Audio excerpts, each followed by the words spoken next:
Hello student, I am Rahul from my teacher from Siram Academy High School Satna, and today's topic area related to the circle. Now exercise 12.3 so number 10 solve करेंगे। इसमें देखिए आपको करना क्या है, area of a equilateral triangle ABC equal 17,320.5। ये आपके पास area of a equilateral triangle आपकी बुक में दिया हुआ है, बट एक चीज यहाँ पे ये मिस हो गया है, सेंटीमीटर स्क्वायर आपको राइट करना है, क्योंकि एरिया है तो यूनिट स्क्वायर होगा। ये चीज हमने राइट कर दिया। और आपके पास क्या क्या गिवन है वो आपको मैं हिंट बता देता हूँ। देखिए 3 सर्कल है और 3 सर्कल में ये 3 क्या है, सेक्टर है। फर्स्ट सेक्टर, सेकेंड सेक्टर, ये हो गया 3 सेक्टर। आपको area of a shaded portion find करना है, यहाँ पे शेडेड किया गया है। तो इसका आप कैसे फाइंड करेंगे मैं आपको बता देता हूँ कैसे आपको ये फाइंड करना है। Area of a equilateral triangle मतलब इक्विलेटरल ट्रायंगल का एरिया और एरिया ऑफ अ 3 सेक्टर आप सॉल्व कर लीजिए। मतलब area of a equilateral triangle को आप एरिया ऑफ अ 3 सेक्टर से सब्ट्रैक्ट कर देंगे तो रिमेनिंग आपको ये एरिया पता चल जाएगा। कैसे करेंगे, इसके लिए आपके पास तो साइड भी होनी चाहिए, इक्विलेटरल ट्रायंगल की साइड होनी चाहिए, साइड भी नहीं है आपके पास। और एक चीज और आपके पास होना चाहिए, क्या होना चाहिए, रेडियस भी होना चाहिए। वो आपके पास रेडियस भी नहीं है। आपको एक चीज ये पता है कि एरिया ऑफ इक्विलेटरल ट्रायंगल दिया हुआ है और हम ये ले लेते हैं कि इक्विलेटरल ट्रायंगल है तो ईच एंगल 60 डिग्री का बनेगा। यही चीज आपको अभी क्लियर है। इसके बाद आपके पास कुछ भी चीज नहीं गिवन है तो हम फाइंड कैसे करेंगे, area of a equilateral triangle से हम साइड फाइंड कर लेंगे। और जब हमारे पास एक चीज और आपकी बुक में हिंट दिया हुआ है कि area of a side of a equilateral triangle जो दिया हुआ है वो half of the radius of a circle है। मतलब अगर इक्विलेटरल ट्रायंगल की अगर आपने साइड फाइंड कर ली है, जैसे हमने सपोज ले लिया कि 20 सेंटीमीटर है, तो रेडियस आपको पता है कि ये सेंटर है, सेंटर का ये सर्कल हो गया, इसका जो रेडियस बचेगा तो क्या हो जाएगा, हाफ हो जाएगा। मतलब 6 सेंटीमीटर, यहाँ पे भी 6 सेंटीमीटर, मतलब रेडियस कितना हो जाएगा, 6 सेंटीमीटर हो जाएगा। इसका half, A side of a equilateral triangle का हाफ हमारे पास आ जाएगा रेडियस ऑफ अ सर्कल। ये चीज आपके बुक में भी गिवन है। ठीक है, अब हम पहले आपके पास जो चीज गिवन है वो चीज हम फाइंड कर लेते हैं। एरिया आपके पास दिया हुआ है, ये एरिया हो गया, एरिया ऑफ इक्विलेटरल ट्रायंगल। तो इसका फॉर्मूला क्या होता है एरिया ऑफ इक्विलेटरल ट्रायंगल, तो मैं फॉर्मूला लगा देता हूं यहां पे। Area of equilateral triangle, area of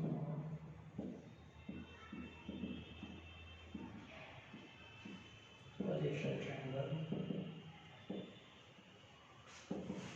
√3/4 multiply side square. तो आपके पास एरिया ऑफ इक्विलेटरल ट्रायंगल आपके पास वैल्यू दी हुई है 1732.5 सेंटीमीटर स्क्वायर इक्वल क्या है, ये वैल्यू आपके पास गिवन है √3/4 मल्टीप्लाई साइड स्क्वायर।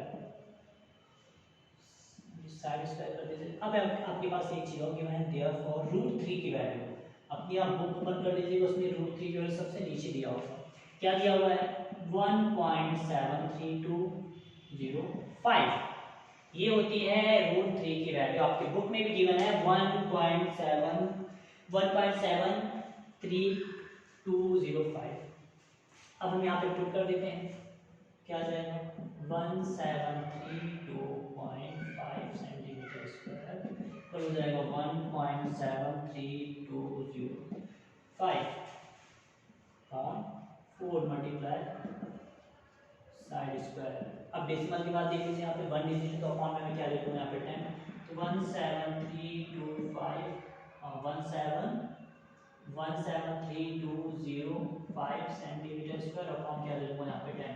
डेसिमल के बाद 1 डिजिट है तो अपॉन में मैं 10 लिख रहा हूँ। यहाँ पे देखिए 1 2 3 4 5 डेसिमल के बाद यहाँ पे 4 0 सॉरी 5 डिजिट है तो अपॉन में क्या हो जाएगा 5 2 3 2 0 5 अपॉन 4 मल्टीप्लाई 5 0 3 4 5 1 17320 मल्टीप्लाई क्या है साइड स्क्वायर इक्वल में आपको पता है कि सामने सामने कट होता है तो ये वैल्यू पूरी कट हो जाएगी। क्या बचेगा यहाँ पे 1 और नीचे भी ऐसे सेम कट हो जाता है तो यहाँ पे क्या बच रहा है, ये वैल्यू मैं राइट कर देता हूँ। तो क्या आ जाएगा यहाँ पे देखिए मैं आपको बता देता हूँ 1 centimetre square upon 1 equal 1/4 multiply 1 1 2 3 4 1 2 3 4 मतलब 10,000 मल्टीप्लाई साइड स्क्वायर। ये मैं यहाँ पे क्रॉस मल्टीप्लाई कर देता हूँ, यहाँ पे नीचे नहीं होता क्रॉस मल्टीप्लाई, क्या आ जाएगा यहाँ पे देख लीजिए, बता देता हूँ आपको।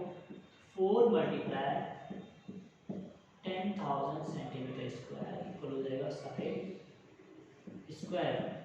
अब आपको एक चीज़ और पता होगा कि जब हम स्क्वायर को इक्वल के वहाँ शिफ्ट करते हैं तो वो रूट में चेंज हो जाता है। तो यहाँ पे क्या आ जाएगा, रूट लगा देते हैं तो 4 मल्टीप्लाई क्या हो जाएगा 10,000 सेंटीमीटर स्क्वायर इक्वल क्या हो जाएगा साइड 1, यहाँ पे 1 2 3 4 0 ये लीजिए। अब स्क्वायर रूट फाइंड कर लेते हैं, क्या आ जाएगा स्क्वायर रूट क्या आएगा देखिए, मैं आपको यहाँ पे एरो लगा देते, डबल एक साथ एरो नहीं दोगे। 4 का स्क्वायर रूट फाइंड करेंगे क्या आएगा 2। 10,000 का स्क्वायर रूट मतलब क्या होता है 100 मल्टीप्लाई 100 मतलब 100, ये हो जाएगा क्या इसका स्क्वायर रूट। तो आप इस टाइप के जो नंबर हैं आपके बुक में वो आप इजीली स्क्वायर रूट भी आपसे फाइंड करते बनना चाहिए। तो यहाँ पे मैं राइट कर देता हूँ 200 सेंटीमीटर इक्वल हो जाएगा साइड 2 मल्टीप्लाई 100 मतलब हो जाएगा 200 सेंटीमीटर, ये हो जाएगा साइड। हमने साइड फाइंड कर लिया, साइड ऑफ इक्विलेटरल ट्रायंगल। ये ऐसे आपको क्या करना है, पहले एरिया ऑफ इक्विलेटरल ट्रायंगल लगाना है, उसके बाद इससे आपको क्या करना है साइड ये फाइंड कर लेना है। मतलब ये फुल यहाँ से यहाँ तक की जो साइड दी है वो टोटल क्या है 200 सेंटीमीटर। तो अब आपके पास बुक में क्या गिवन था, half of the equilateral triangle, sorry, half side of a equilateral triangle equal radius of a circle।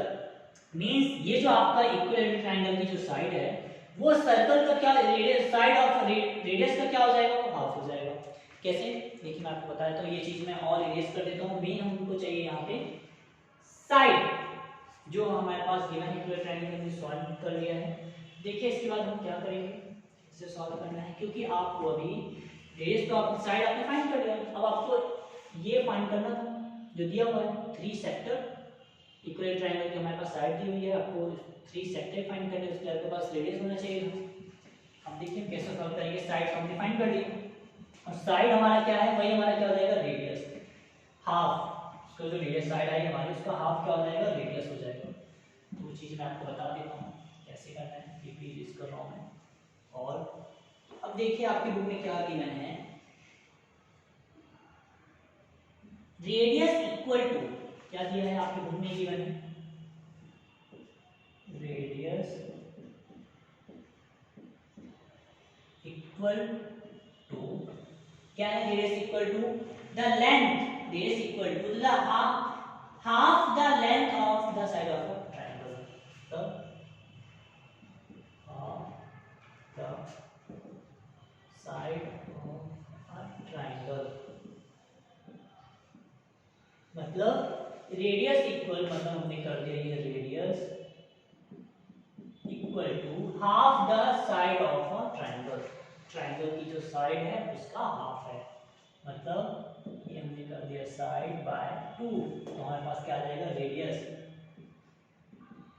Radius मतलब साइड हमारे पास 200 सेंटीमीटर है, अपॉन हम 2 कर देंगे तो क्या आ जाएगा रेडियस हमारे पास रेडियस आ जाएगा यहाँ पे 100 सेंटीमीटर। ये हमने रेडियस भी फाइंड कर लिया। अब हम फाइंड कर लेते हैं area of a 3 sector. Each angles के भी हम साइड में ये लिख देता हूं मैं,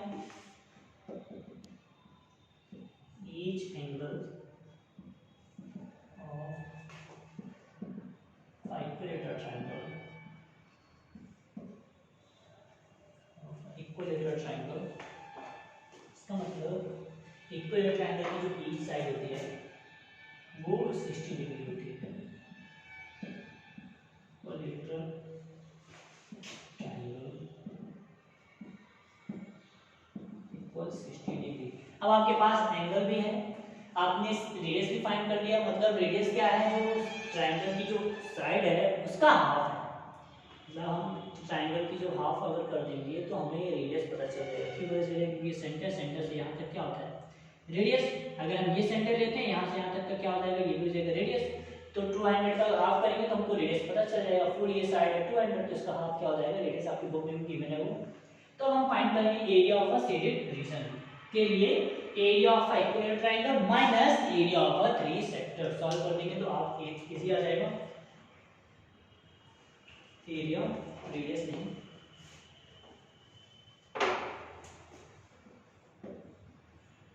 area of a shaded region equal area of equilateral triangle, area of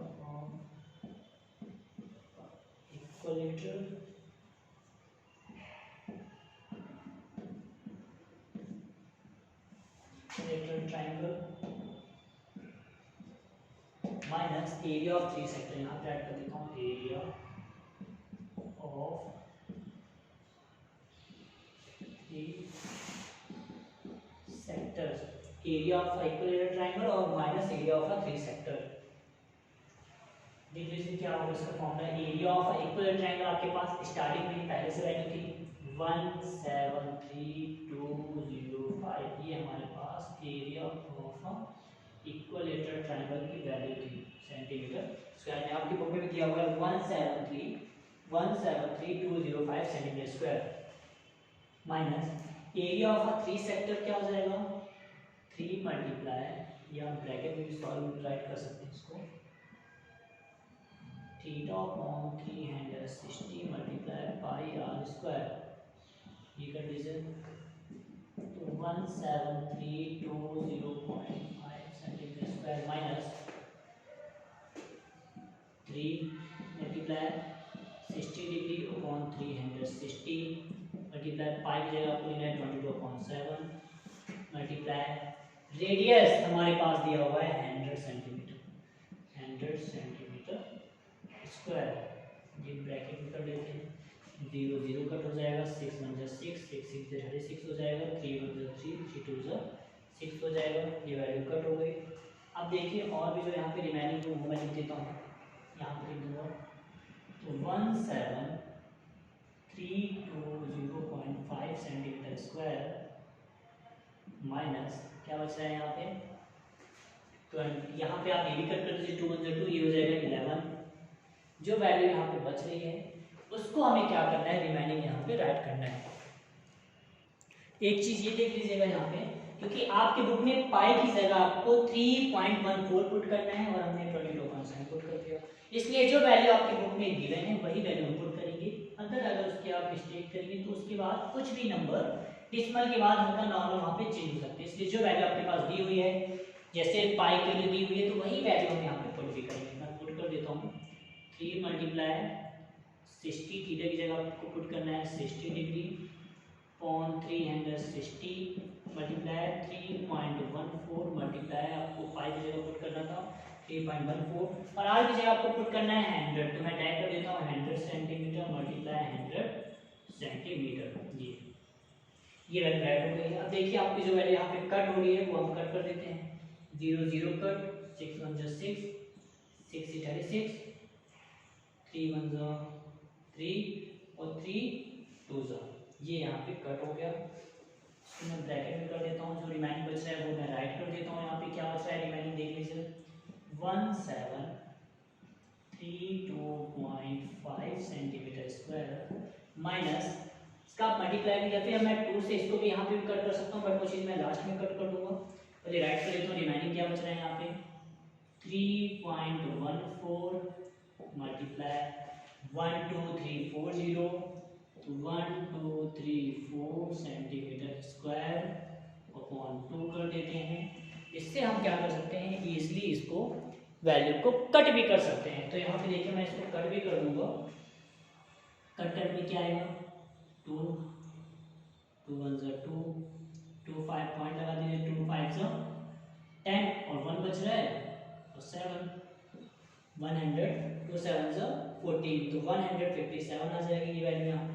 तो मैं राइट कर देता हूँ, क्या बच रहा है 173,205 सेंटीमीटर स्क्वायर माइनस 101.57, फिर आप डिवाइड करके देख सकते हैं 3.14 को आप 2 से डिवाइड कर दीजिए, 2 1 2 क्या बच रहा है 1 2 5 10 14 2 7 14, ऐसे भी आप डिवाइड करके पता कर सकते हैं। रिमाइनिंग क्या बच रहा है 1 और 40 सेंटीमीटर स्क्वायर। इसका आप जब मल्टीप्लाई करेंगे यहाँ पे 1732.5 सेंटीमीटर स्क्वायर माइनस इसका मल्टीप्लाई करेंगे तो 15700 मल्टीप्लाई करेंगे पॉइंट हो जाएगा 20 सेंटीमीटर स्क्वायर। अब आपको यहाँ पे क्या करना है, सबट्रैक्ट करना है। तो आप कैसे सबट्रैक्ट करेंगे देखिए मैं आपको बता देता हूँ, क्योंकि सबट्रैक्ट करना यहाँ पे डिफिकल्ट नहीं होता है। देखिए ये मैं सबट्रैक्ट यहाँ पे कर लेता हूँ रफ वर्क में और डायरेक्ट आंसर लिख देंगे 17320.5 सेंटीमीटर स्क्वायर और यहाँ पे क्या आ रहा है वैल्यू 15700.0 सेंटीमीटर स्क्वायर। सबट्रैक्ट कर दीजिए, ये हो जाएगा सेंटीमीटर स्क्वायर, 5 में आप इसको करेंगे तो क्या आएगा 5.00 करेंगे 0, ये हो गया 2, ये क्या हो जाएगा इससे आप क्या लेंगे तो हो जाएगा 13 में आप 7 करेंगे तो क्या आ जाएगा यहाँ पे 6 और ये हो जाएगा क्या 6 में 1 करेंगे तो मतलब 16 सबट्रैक्ट करने में क्या आ रहा है देखिए 1620.5 सेंटीमीटर स्क्वायर। ये हमने फाइंड कर दिया area of a shaded region. ऐसे आपको क्या करना है, area of a shaded region आपको फाइंड करना है। तो आपके बुक में जितने भी इस टाइप के जो क्वेश्चन हैं जो आपको लग रहा है कि आप इजीली इसको सॉल्व कर सकते हैं वो आपको सॉल्व करना है, क्योंकि जैसे हमने भी इसको सॉल्व किया था ये भी ज़्यादा डिफिकल्ट नहीं था बट ज़्यादा लॉन्ग इसलिए हो गया क्योंकि इसमें हमको साइड पहले फाइंड करना पड़ा। साइड फाइंड करने के बाद हमने रेडियस फाइंड किया, रेडियस फाइंड करने के बाद area of a shaded region find किया, area of a equilateral triangle minus area of a three sector. तो ये फॉर्मूला यहाँ पे लगाया गया है। उसके बाद ये आंसर हमारा क्या होगा सिंपलेक्स। आप अपने मेथड से भी सॉल्व कर सकते हैं, जैसे आपको सिंपलीफाई करना है, अगर 2 को आपको यहाँ पे कट करना है तो आप यहाँ पे कट कर दीजिए, मल्टीप्लाई कर दीजिए, आंसर लास्ट में जो आएगा सेम वही आंसर आएगा। बट एक चीज ये है कि जो वैल्यू दी होती है वही हमको वैल्यू पुट करना है, अगर उसके अलावा कुछ पुट कर देते हैं तो हमारे जो डेसिमल के बाद जो नंबर होते हैं वो चेंज भी हो सकते हैं। इसलिए आपकी बुक में जितने क्वेश्चन है वो आपसे बन रहे हैं वो आपको इजीली सॉल्व करना है। Okay, thank you student.